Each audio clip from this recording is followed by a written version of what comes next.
Sea of Thieves launched all the way back in March 2018, right before I turned 20 years old. Now I'm 28, and I've been returning to the Sea of Thieves for the first time.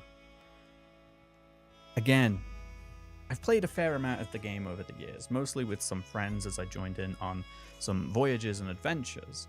They were the ones at the proverbial and literal helm, and I was basically just along for the ride, but not in a bad way. I treasure those memories and those adventures, and they are something I look back upon fondly. But it's fair to say that I was slightly removed from really understanding what the Sea of Thieves experience could be. And in the last few years, while I've been absent from it entirely, so much more content has set sail.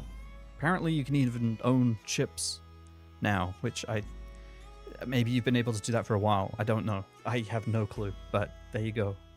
Ooh, 4 years ago they added that. Okay.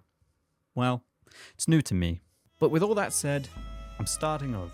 I'm retiring my sidekick pirate of 8 years and embarking on a new adventure with a fresh face. Fresh-ish face. Fresh isn't the word I would use.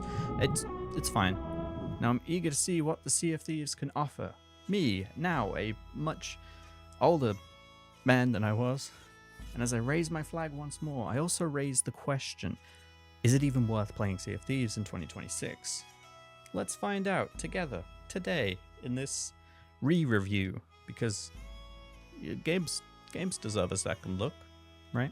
Also shout out to Windrose, which is a great game, and Flag Resynced, very excited for that. Pirate games have been few and far between for way too long, and Sea of Thieves is really the only exception there, so an opposite of a shout out to Skull and Bones. Not shout out, whisper in, if you will. That's what that game deserves, and nothing more. So after spending entirely too long re-rolling my pirate this time around, I got started on the game's tutorial, the maiden voyage. Immediately, there was something so peaceful yet exciting about it. I have faint memories of this opening instance before, some years ago, but my want of a new adventure stepped up before my familiarity to look in awe at the beautiful island, the shrouded fog on the horizon, and the knowledge that this would be the smallest pocket of my new experience in the game, and for every moment onwards, it would only grow grander.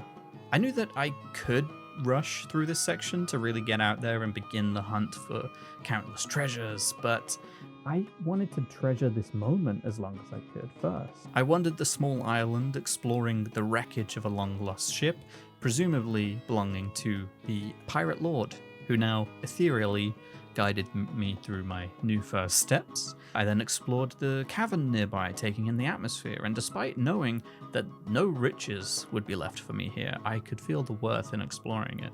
Once I was done, I set off on the rowboat back to the shore and began fixing up the ruined sloop nearby, ready to set sail into the fog that loomed in the distance. This next set piece feels like an on-rails experience you might have at the Pirates of the Caribbean section of Disneyland, and that's the perfect way to kick things off, honestly. A megalodon lurking in the water, a ship of the undead bursting from the very waves alongside my fragile vessel, and after a short exchange of cannon fire, a kraken emerges to drag them back down to the depths. Then, absolute cinema. This title screen was everything I needed to pull me back in, capping off my excitement for a return to the Sea of Thieves and solidifying the adventurousness I was now filled with. I was ready to get back out there. However, the want for adventure was quickly overshadowed by the need for some shoes. I had the shirt on my back and that was about it, so boots first, my own ship later, I guess. This didn't take too long, as my first treasure hunt was a small-scale success and allowed me to buy some boots, earn myself a little bit of reputation with the gold hoarders, and get back out there to keep discovering more. I was worried that the game was going to be daunting to start afresh, a live service game with almost a decade of life that has been serviced. It would be so easy to set one foot on the sand and to feel like I was drowning. Countless games are like this, but I was actually pleasantly surprised by the guidance of Sea of Thieves. My immediate goal was made clear. Take on voyages for the various factions, all of which would be seen and managed from the table aboard the ship. Earn reputation, claim promotions, and unlock more voyages. Treasure hunts, riddles, battles with skeletons, treacherous beasts, or just a spot of fishing. It would be a while before I purchased my first proper ship and felt at home on the waves, but I was welcomed by a steady pace of progression all the same. I could never truly know what to expect from my escapades even this early on. Yet another treasure hunt or riddle for the Gold Hoarders, which was my first favoured faction, could lead to a peaceful time digging up chests on quiet beaches. Alternatively, that same voyage could lead to daring isles, washed ashore bottles extending my journey, and skeletal crews of bone-crafted ships emerging from the waves to try to put an end to my adventures, sometimes succeeding. These battles at sea were a height of intensity, especially as a lone man aboard a sloop. I rushed around to man the cannons, throw buckets of water from below deck, patch up the increasing number of holes in the hull, and perhaps most importantly, drop anchor and pull hard to starboard at the last second to avoid crashing into the island that I had set course for.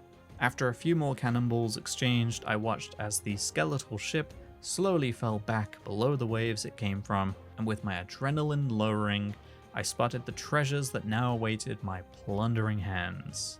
If it couldn't feel any more exciting, there was a voyage where I found not one, not two, not three, I can't remember how many. It was a lot of king's chests, very shiny, very expensive looking treasures. Each one was worth about 3,000 gold, which is nothing to scoff at, especially in the early game, and certainly the most expensive chests I had sold at that point. But I still felt more value in the whole experience I just had.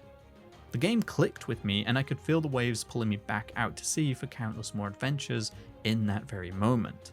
As I continued on, however, I remained surprised at just how much this game was clicking with me on numerous occasions. Not surprised that I was enjoying it, of course. I was very familiar with how the game felt to play from years prior, so I knew what to expect on that front, but I was surprised to find myself quite strongly and refreshingly thinking, wow, that was fun. On so many adventures and encounters, and with each new treasure found. But it wasn't just the battles at sea and the shovels in sand that were keeping a grasp on me, but the world itself. The map of the game seems a lot larger than the last time I played it. I'm not sure if it actually is, or if that's just me. I don't know, but there's a lot of map. I kept just going to new locations and feeling that the unknown was just waiting for me. I would spend my time exploring the larger ports, sitting atop buildings on the rooftops and watching the sunrise on the horizon with countless isles and threatening clouds in every other direction. Even before I dove into the high seas and shared the server with other players, I felt like I was a part of something. Like this world was not only alive, but it was speaking to me with the most inviting tone I couldn't have prepared for. I was jolly. Maybe that's it. Maybe I was just really jolly. Maybe you won't have this experience with the game if you're not jolly. I'm not always jolly, but when I am, I play Sea of Thieves. Now, I knew I really couldn't sit here and talk about a true Sea of Thieves experience in 2026 without diving into the high seas and embarking on some multiplayer shenanigans. I did get Prison Dog to keep me company for a good while, but eventually I was going to have to go online. And so I set sail solo into populated servers to see what encounters I might face. Allow me to tell the tales.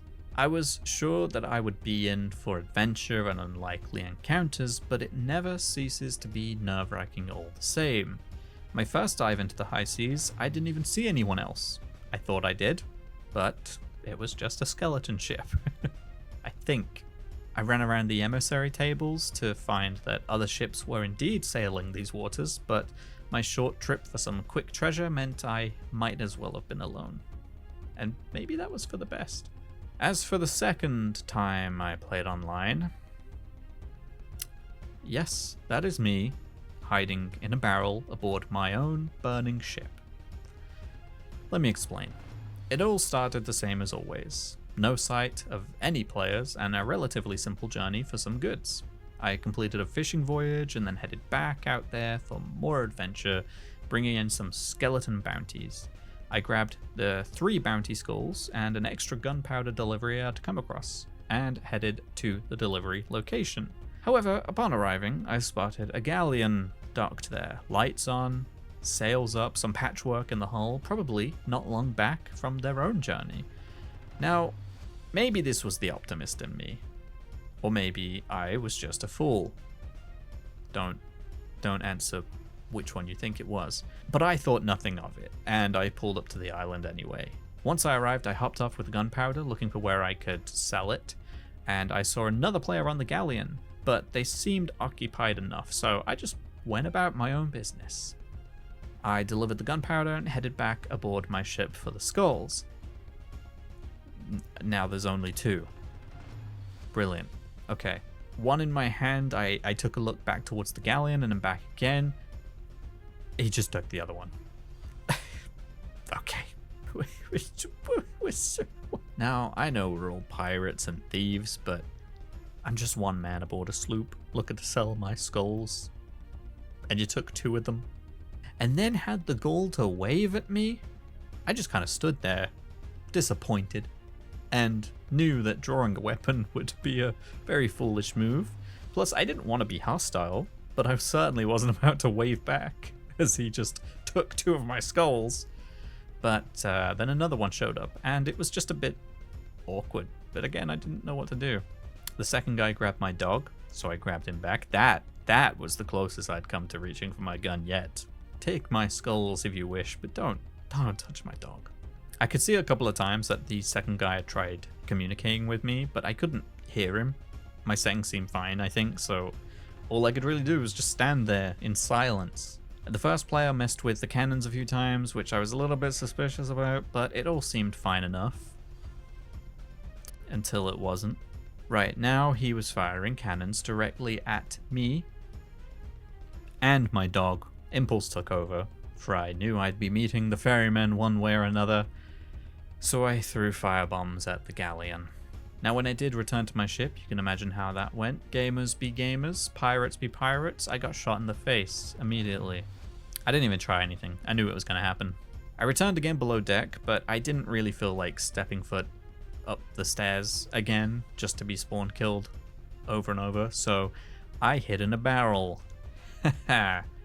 Which was actually a good idea because it worked twice. It fooled them into not knowing I was there, which that was fun.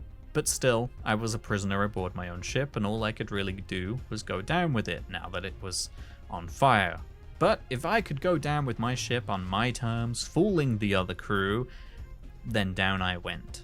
It made me feel better anyway. Not the part where my dog was scared, though. That part made me wish I could mark their galleon for the Kraken's gaze, but I don't have that power. So I just cooked, but not in a good way. Cooked, literally.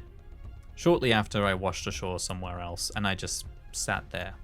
You know, I'd like to have met some friendly pirates on the seas, or at least not met these kind of pirates quite so soon, but that's what comes with the risk, I suppose. Still, if I was to live out my dreams of one day captaining my own ship, I'd have to get used to the high seas, and grief is always going to be a part of any journey, and griefing is going to be a part of any online game.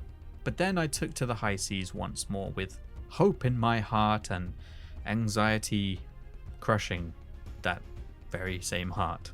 Now I knew I just wanted to get some more reputation with the Hunter's Call, so I figured a simple fishing trip would be good, right? Rather than some high stakes treasure hunt. My heart already struggled with the betrayal, so take my fish if you wish. Once I loaded in, I did see another ship immediately, sailing across the horizon. Another sloop with a long flag. This ended up being in the general direction I needed to travel in for my fishing adventure, but I figured they'd probably be gone by the time I passed the area. Before I set off, however, I dimmed the lanterns aboard my ship and painted the hull a dark color. It may have been a few years since I played Sea of Thieves, but there are some things you just don't forget. I didn't want to come across as threatening, but I also didn't want to be seen at all if I could help it, so it's a double-edged cutlass. Then off I went to Liar's Backbone to catch me some fish. Luckily the wind was with me, so I made sure to catch some of that in my sails to get a bit of speed on the way, and I kept a cautious eye in every direction while keeping the ship on course, and it was smooth sailing. But then my cautious eye must not be that cautious, because as I dropped anchor to grab some wreckage loot that was just floating in the waves, I see a mast nearby. Like really, really nearby. The same mast I saw on the horizon earlier, if that long flag is anything to go by. I don't know how I missed it, but I was suddenly very on edge. And then they fired their cannons. Much to my surprise, however, they were white flares. Okay. They wanted to let me know they were there, and presumably they meant no harm. I rushed to the barrels on my ship and loaded up a fancy firework into the cannons before firing it in response, hopefully signaling my reciprocated peacefulness. As they began to sail away, another cannon fire from them threw their own fireworks into the sky, and I rushed to the back of the ship to see them off with a wave. And I saw a little glint from a spyglass from them, so I'm assuming they saw my wave. I like to believe so. And that was that. We both went on our way. My fishing trip was then pretty relaxing. At one point, another ship did show up on a nearby island, but they seemed to be doing their own thing. So they had their lanterns on. I figured I'd do the same. Within this range, I thought it'd be better to give myself away than to just be caught lurking nearby in complete darkness, even if I was just fishing. Before long, they were off in their own direction, and I followed suit back in my direction towards a couple of outposts to see whichever one was safest to go to. This leg of the journey was uneventful, and as I got closer to the outposts, I could see the same ship from earlier, the one with the long flag, nearby, so I opted for the outpost closest to them. Better a ship that I know is friendly than a surprise from one that maybe isn't. I pulled into dock, and with that other ship on a neighboring island, I sold my fish. And that's it. That's the whole deal. I didn't play for long this time around. I figured I'd not push my luck and would leave it as a nice little tale rather than one that ends up in more potential devastation. But this was exactly what I needed though. I usually opt to play Sea of Thieves on the safer seas, the offline mode, just because I like to chill out, and the anxiety of high seas is not, by my own definition, chill. But it was nice to see that it could be chill. After the previous chaos, I enjoyed this very fleeting interaction with another crew, being able to acknowledge one another and share the seas as two pirate ships going about their business. Now I'm actually more inclined to dive into the high seas than I was. It will be unpredictable, but that's the point. When I want a more active and engaging experience, the high seas will be waiting for me to give me exactly that. So if you ever see me out there on the waves, be nice, please. So if you're a fan of pirate games, you'll know that 2026 is a damn fine year. Sea of Thieves is still going strong, Windrose is sweeping the globe, and Flag Resynced on the horizon. And seeing each of these games, you might ask yourself, which one is the better pirate game? The answer is actually none of them. Or all of them, if you want. Glass half full, whatever. Simply put, it's really hard to compare them beyond the pirate theme, right? Sure, Windrose is directly inspired by Black Flag's naval combat system, and they all offer the open seas with treasures waiting, but they're entirely different games. It's only because the pirate genre is so sparse that the comparisons are more easily drawn. It's like comparing No Man's Sky to Kerbal Space Program. They both let you build ships and explore space, but realistically you would never naturally draw the conclusion to compare these two things beyond that of they're both space games. Windrose is more like Valheim than Sea of Thieves, and Black Flag Resynced is more like Black Flag. A survival sandbox and a single-player narrative. Sea of Thieves is neither of those things. So instead of asking which is the better pirate game, the better question is, why would you play Sea of Thieves? Simply put, Sea of Thieves offers that pirate adventure. The only thing driving you is coin, glory, and reputation. To sail to the horizon and back with stories to tell and gold to spend while you tell them. You want to buy fancy clothes, shiny gear, daunting weapons, and to kit out your ship to command the waves and stop any wandering eyes in their tracks. You want, at the end of it all, to be a pirate legend, and then to keep going. The risk of other players, the chance of cooperation, and that one last job feeling as you find yourself with another note from a bottle in your hands, leading you somewhere far away. To me, it feels like that extraction gameplay loop. Am I calling Sea of Thieves an extraction game? Yeah, I guess so. Like Arc Raiders on the open water. Someone's gonna get really angry that I said that. You're heading out, you're doing your own thing, praying you don't see anyone, and that if you do, that they're friendly, and that you can just make it back with your haul. Maybe steal hauls from other people if you're that sort of player, which I don't appreciate. I mean, in Sea of Thieves, you can get away with it by saying you're a pirate, fine. Okay, yeah, it's literally Sea of Thieves, but in Arc Raiders, I don't like you. I don't like you if you do that. Leave me alone.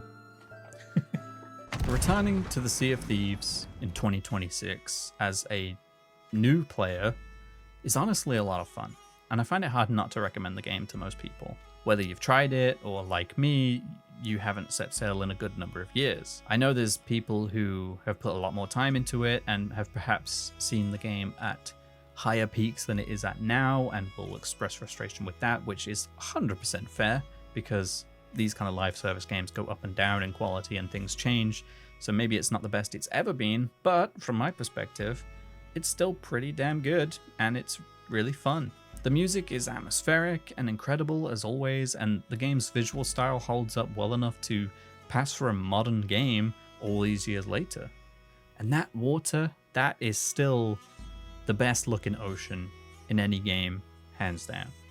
Windrose is really trying to give it a run for its money, so maybe it will surpass it at some point. But beyond that of the game's visuals holding up is the game itself. I'm having a blast working my way through the world, up to being a pirate legend, even when I'm just soloing a sloop in the safer seas. In fact, multiplayer is great for when you want to add that extra risk and anxiety to each adventure, or for when you want to befriend or fight other crews out there. But playing solo makes the game feel a lot more chill, and to me that's where I find the most enjoyment. It's a beautiful game and one that feels like I can switch off and just keep going on one more voyage. That's not to say it'll be relaxed all the time. You can never know what to expect. Just recently I went to an island to solve a riddle on Smuggler's Hideout, and selling these smuggling goods made me realize just how much money you could actually make with smugglers. I am a pirate after all. From here it felt like my adventure just snowballed, and I kept encountering more objectives, more loot, and more things to do, all from this one simple voyage. I soon found myself delivering a whole bunch of cargo to a remote sea post and had a moment where I thought my ship sank. How could you think your ship was sinking, you ask? Like this. But it was just a connection error, I guess, so it let me join right back to where I was and I finished the job.